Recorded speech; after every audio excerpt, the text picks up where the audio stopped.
三四，1、2、3、4。总统麦克风试音，1、2、3、4，1、2、3、4，1、2、3、4、5、6、7、8、9、10。麦克风试音，1、2、3。麦克风试音，1、2、3、4、5、6、7、8、9、10。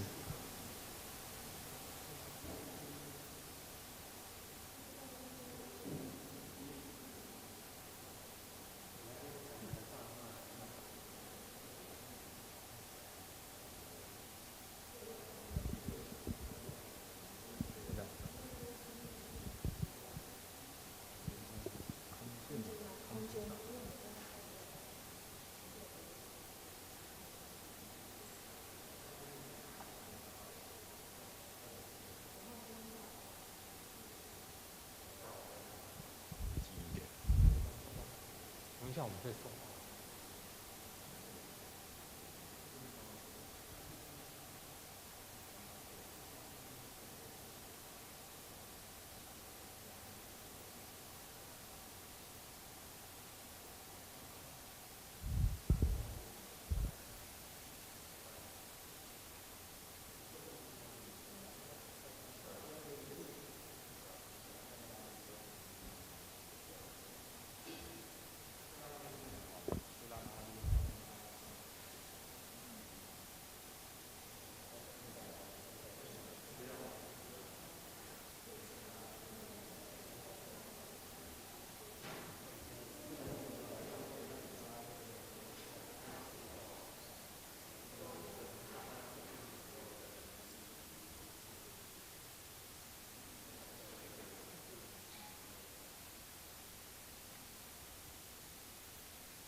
Test.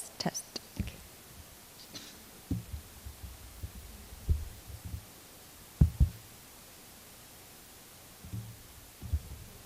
Okay. 待会参加媒体都是用英文提问。对。OK。好。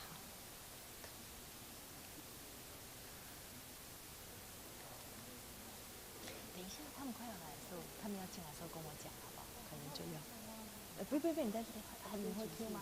你有一个，然后对，太好，对，他不用了，他们比我们还先进，我们都不知道认识的。呀。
Test.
Geldi.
Ladies and gentlemen, let's welcome the President of the Republic, Dr. Tsai Ing-wen, and the Honorable Nancy Pelosi, Speaker of the U.S. House of Representatives, into the room, together with her delegations.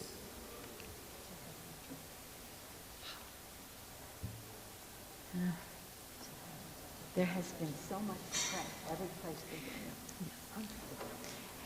And then you can take your seat, and so we can proceed with the Q&A. And before that, I will invite our President and the Speaker to deliver their remarks. So please take your seat. Thank you very much.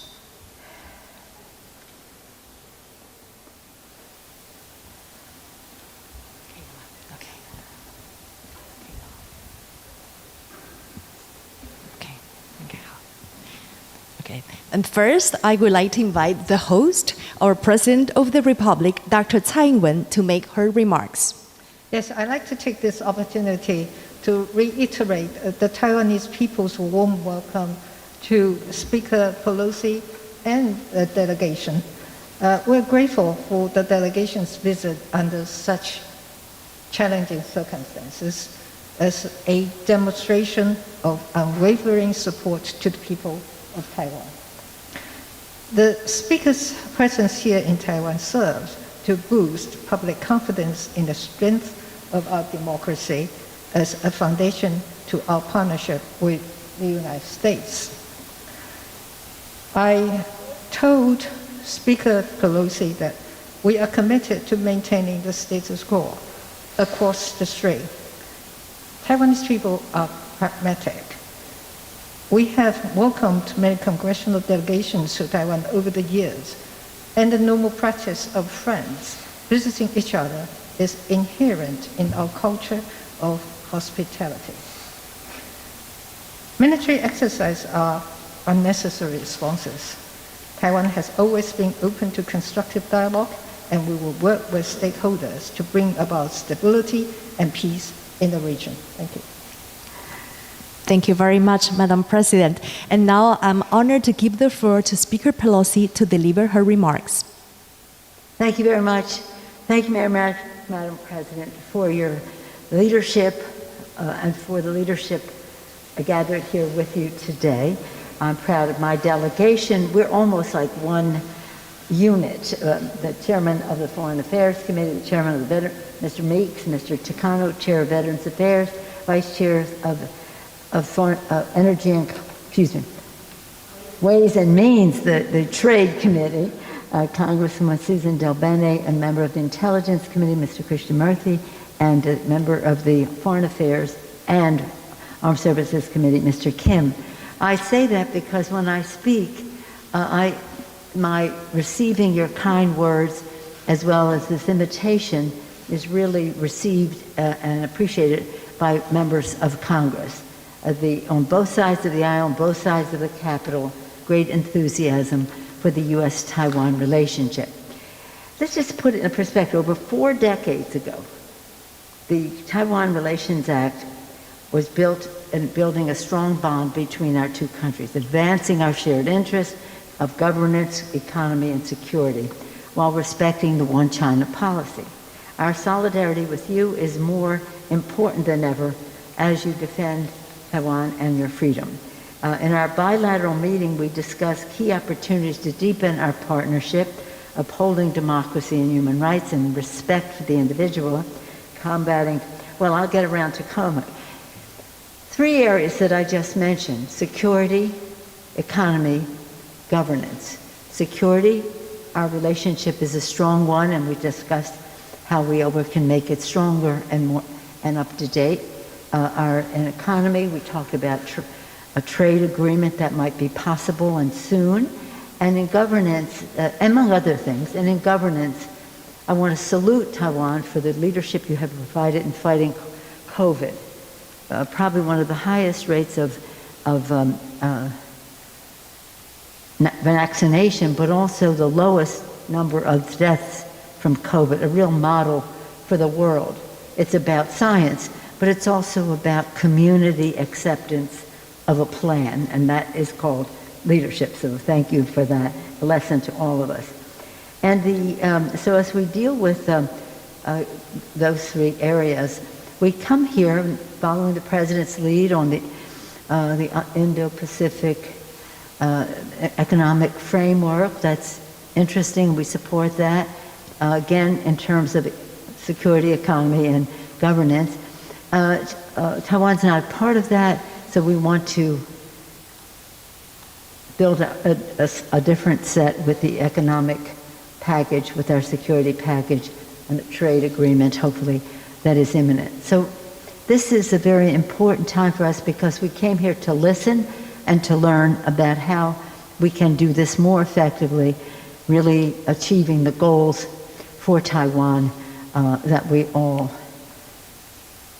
aspire to but don't understand as fully as we do now because of this trip.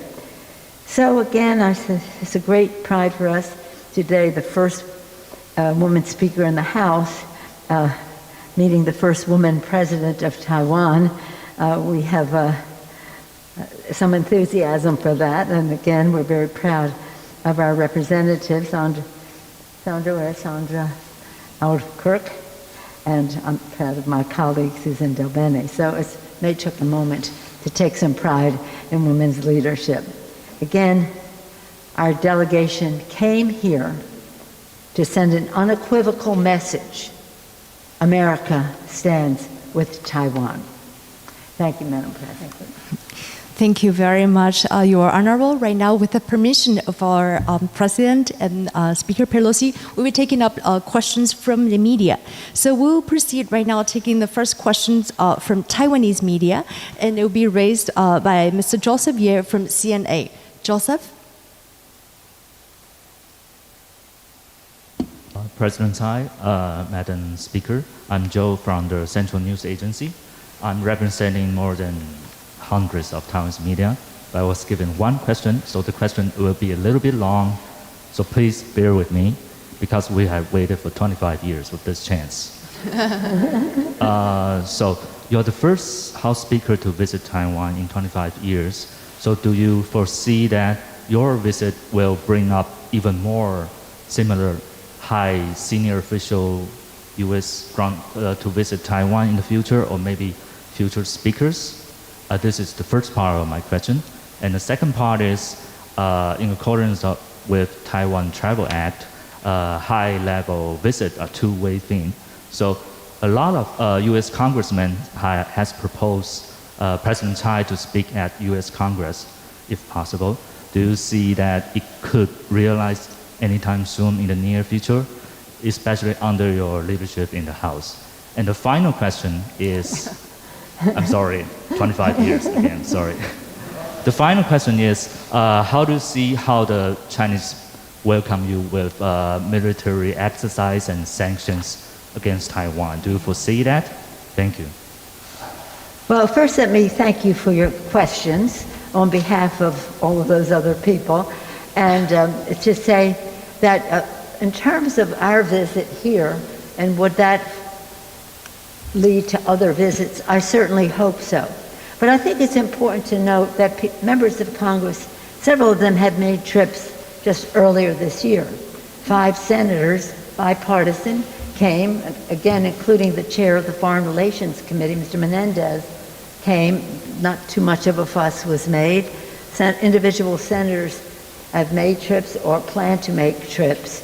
And I just hope that it's really clear that while China has stood in the way of Taiwan participating and going to certain meetings, that they understand that they will not stand in the way of people coming to Taiwan.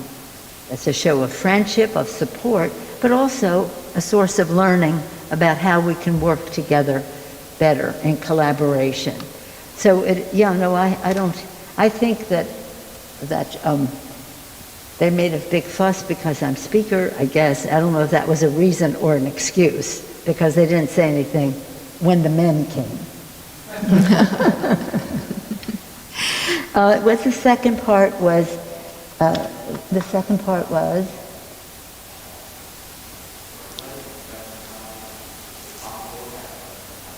Invited to the U.S. Congress to make. Oh, that was the third part, but I'll go there. Okay. That was the third part I thought. We haven't had a joint session in probably 3 years in Congress, partially because of COVID, but even before that it was Christmas and all that. So we haven't had many joint sessions, but we have tried to accommodate visits by bringing together, both sides of the aisle and both sides of the Capitol. And I would hope that that opportunity would be there. The joint session has become something, again, because of COVID, we aren't able to. It's even hard for us to do the President's State of the Union address, because you have to space and you have to time, and, well, here we are. I don't know. I think that whatever China was going to do, they will do in their own good time. What excuse they may use to do it is another thing. But you really know more about that than I do. I do think that it's really important for the message to be clear that in the Congress, House and Senate, Democrats and Republicans are committed to the security of Taiwan in order to have Taiwan be able to most effectively defend themselves. But it also is about our shared values of democracy and freedom, and how Taiwan has been an example to the world in that regard. And whether it's certain insecurities on the part of the president of China as to his own political situation that he's rattling a saber, I don't know. But it doesn't really matter. What matters to us is that we salute the successes of Taiwan. We work together for the security of Taiwan, and we just take great lessons from the democracy in Taiwan. Thank you very much, Madam Speaker. Right now we take questions from the international media, and I would like to invite Samson Ellis. He is the Taipei Bureau Chief of Bloomberg News. Samson? Oh, thank you. Madam President, Madam Speaker, we have seen the Chinese authorities take multiple economic actions against individual Taiwanese companies and entire sectors of the economy here. Taiwan has already paid a cost for your visit and is likely to continue to do so over the coming days and weeks. What concrete, tangible benefits can you promise Taiwan to offset the cost of your trip? Well, at the same time as this trip is taking place, and in recognition of our common interest economically, we just passed the CHIPS and Science Act. This is something that opens the door for us to, again, have better economic exchanges. I know that some Taiwan businesses, significant ones, are already planning to invest in manufacturing in the United States. And the ingenuity, the entrepreneurial spirit, the brain power, whatever, the intellectual resource that exists in Taiwan, and the success of the tech industry here for one sector has been really a model. And again, we want to increase our relationship. So I think that I would be saying that would be a goal we share, but with the CHIPS Act, we're really facilitating reaching that goal. And it's pretty exciting.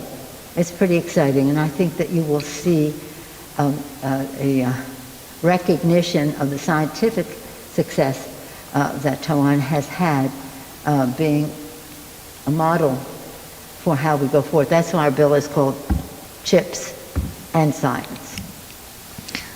Thank you very much, Madam Speaker. Right now, last but not the least, we will have a representative from the Japanese media, Mr. Ishiro Koichiro-san. He is the bureau chief of Asahi Shimbun of Japan. Hello. 你好，总统。 Konnichiwa. Hello, Speaker Pelosi. Konnichiwa. Thank you very much for taking my questions. My question is about the Chinese democracy. Now we are witnessing the Chinese authorities increasing various pressures, not only to Taiwanese people and Hong Kongese, but to their own citizens, I mean the Chinese people. And as a strong and long-time advocate of democracy, please let us share your ideas. How the democratic countries, including South Korea, Japan, where you are heading to, can deter China from invading Taiwan militarily, and how we can guide China toward a democratic political system. Thank you. Well, two things. In the context, your question comes in the context of right now a struggle between autocracy and democracy in the world. We cannot back away from that. And so as China goes and uses its soft power, money and whatever, into many countries in order to get their support at the UN and other bodies, we have to recognize if that has some effectiveness, because it's a lot of money and it's promises that may or may not ever be kept. So when we talk about Taiwan in that context, we have to talk from strength. We have to talk from strength, We have to talk from what Taiwan has been so good about is being technologically advanced, whether it's in business or security. And we have to show the world, and that's one of the purposes of our trip, to show the world the success of the people of Taiwan, their courage to change their own country to become more democratic, their respect for people and the rest, and quite frankly, a model in this region in that respect, in those respects. So strength, goodwill, and again, the demonstration of a democracy that has evolved to a stronger place now, and it offers a very strong contrast to what's happening on mainland China. No more evidence needed than what happened in Hong Kong under one country, two systems. It didn't happen. But again, we're not here to talk about mainland China. We're here to talk about Taiwan. We have our our Taiwan Relations Act. We support the communiques, this, that, and the other thing that have gone before. So we are supporters of the status quo and the rest. We don't want anything to happen to Taiwan by force. So strength, and one of the biggest sources of strength is democracy. I said at a meeting earlier with the parliamentarians, in our earliest days of our founding of our country, Benjamin Franklin presidency said, freedom and democracy. Freedom and democracy on one thing, security here. If we can't have either if we don't have both. So, security, economics, security, economy, and again, and governance, they're all related, and we want Taiwan to always have freedom with security, and we're not backing away from that. Okay? Thank you very much. Anything you'd like to add to anything? Okay. Thank you so very much, ladies and gentlemen. Today's event is especially important because we are witnessing the historical visit of Speaker Pelosi to Taiwan to convey the message of the U.S. support to Taiwan. So we know, in a challenging time like this, Taiwan is not alone. We also would like to thank very especially to President Tsai Ing-wen for her leadership, her resilience, strength, and wisdom shown in leading Taiwan. Also, our sincere appreciation goes to the distinguished members of the U.S. Congress who accompanied Speaker Pelosi in her trip, and your friendship means a lot to us. Thank you so much for being here in Taiwan. Also, thanks for the presence of so many officials from the U.S. side, from the Taiwan side, whose effort made this event possible. Thank you also very much to the media friends with us today, and also hundreds right now watching the live transmission. Thank you very much to you all. Have a great day.